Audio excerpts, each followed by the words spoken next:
Happy New Year and welcome to the first Modelled As review of 2014. In the spirit of the new year, I thought it would be nice if we broadened our horizons to take a look at the range of products made by manufacturers in Germany, Poland and Australia. We'll start, courtesy of Dennis, with Heer 46 and their range of resin tanks, white metal accessories and, uniquely, Soviet patrol boat. Heer 46 produce a range of late war paper panzers, including the super heavy Löwe, the E-50 standard panzer, the planned substitute for the Panther, the E-75 heavy tank, a replacement for the King Tiger, and the super heavy E-100 Ausführung B. We'll be taking a look at the E-50 and E-75, which retail at €15 each. That's about £12 or $20 US. Tanks are neatly packaged in cardboard boxes and consist of a light grey hard resin turret and hull, a softer grey resin one-piece track, and white metal gun barrels and infrared sights. The E-75 has the option to model either the 88mm L71 or L100 gun, or, I think, the even more powerful high-velocity 10.5cm gun with muzzle brake. No decals, crew or instruction are included in either kit. Resin parts are cleanly cast with no mould lines and very limited flash. There's no obvious blemishes or sink marks on visible surfaces, and details are cast in robust high relief. Tracks are very cleanly cast and well detailed, and the white metal parts require very little cleaning up to remove any excess flashing or mould lines.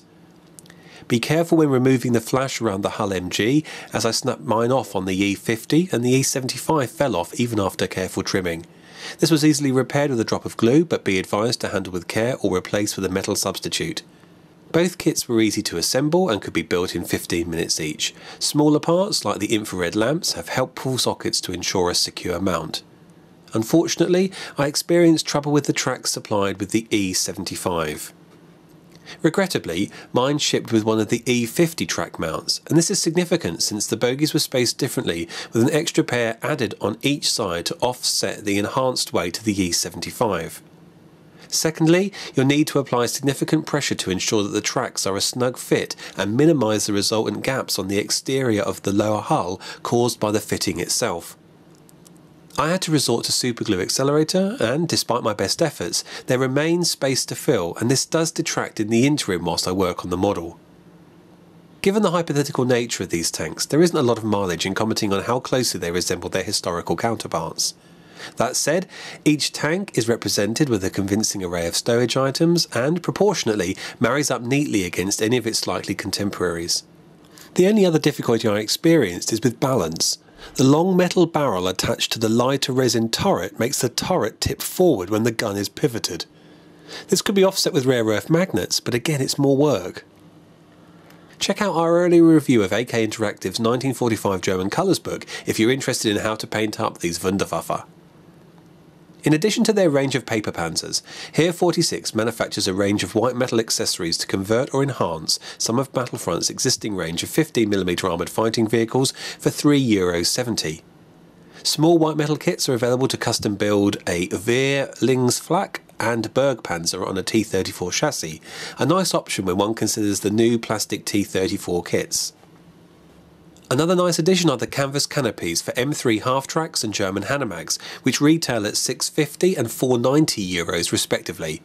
The German kits fit Battlefront's and the Plastic Soldier Company's half-tracks nicely and adds further authenticity and welcome variety to your armoured fighting vehicles.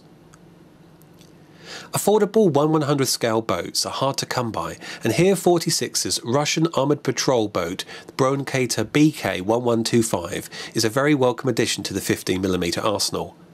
Modelled on the gunboats that protected the Volga during the siege of Stalingrad, the Soviet gunboat is available for €29.90, that's about £25 or $41 US. The set consists of a hard grey resin hull and wheelhouse, and white metal parts that represent the various turrets, as well as bits and lifebuoys. The resin hull is cleanly cast with crisp details, and white metal parts require minimal cleanup before supergluing to the 25.5cm long hull. Unfortunately, the resin had chipped in transit and I had to make a small repair to a ventilation pipe. Regrettably, the review sample shipped with the incorrect number of bits and I had to make up one from scratch.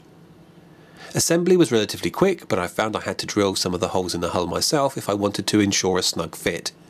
The omission of a mast is significant and, again, requires the gamer to model one from scratch if this particularly bothers you. As you can see, the final kit is very pleasing and provides an ideal opportunity for further detailing and or conversion into the 1124 variant through the addition of a further 76mm T-34 turret. Heer 46 should be praised for offering a welcome range of specialist accessories and unique kits for the late war and Eastern Front enthusiast.